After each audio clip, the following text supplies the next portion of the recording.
In this video, I'm going to show you how to fix controller not working in Hogwarts Legacy on PC.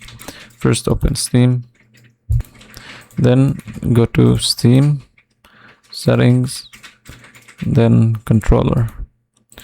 Now make sure Guide Buttons is enabled, and if you're using Xbox controller, make sure you enable this option, and if you're using PlayStation controller, make sure this is set to enabled or enabled in games.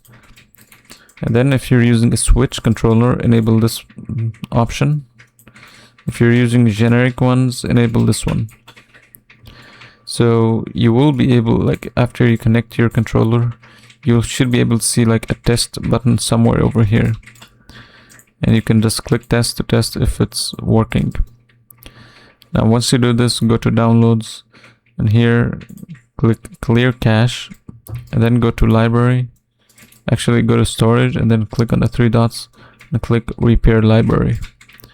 And once you do this, you can close this down.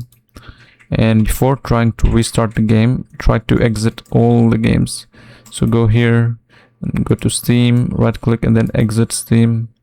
And then if you see like any other games, launchers or any game, just make sure you exit all games including Hogwarts. After you exit them all, you want to try to restart the game and see if it works.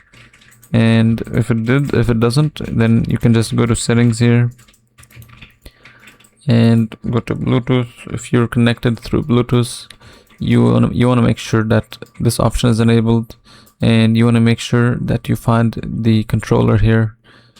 If you find it, you can actually remove it. So you can try removing it and then adding it again.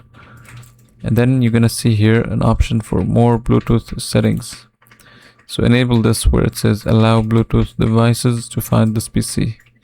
Enable it and then click apply and OK. And this should fix your error.